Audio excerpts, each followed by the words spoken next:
एक दिन कॉलेज में प्रोफेसर ने विद्यार्थियों से पूछा, इस संसार में जो कुछ भी है उसे भगवान ने ही बनाया है ना? सभी ने कहा, हाँ, भगवान ने ही बनाया है। प्रोफेसर ने कहा कि इसका मतलब ये हुआ कि बुराई भी भगवान की बनाई चीज ही है। तो एक विद्यार्थी उठ खड़ा हुआ और उसने कहा कि इतनी जल्दी इस निष्कर्ष पर मत पहुंचिए सर। प्रोफेसर ने कहा, क्यों? अभी तो सबने कहा है कि सब कुछ भगवान का ही बनाया हुआ है, फिर तुम ऐसा क्यों कह रहे हो?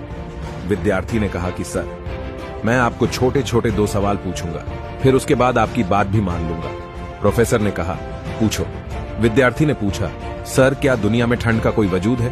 प्रोफेसर ने कहा, बिल्कुल है, हम ठंड को महसूस करते हैं। विद्यार्थी ने कहा, नहीं सर, ठंड कुछ है ही नहीं, ये असल में गर्मी की अनुपस्थिति का एहसास भर है।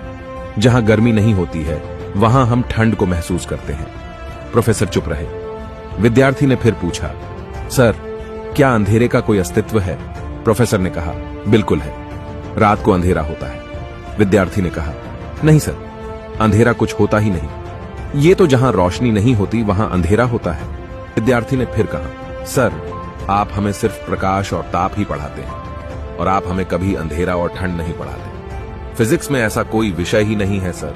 ठीक इसी तरह ईश्वर ने सिर्फ अच्छाई बनाई है। जहां अच्छाई नहीं होता है वहां हमें बुराई नजर आती है, पर बुराई को ईश्वर ने नहीं बनाया।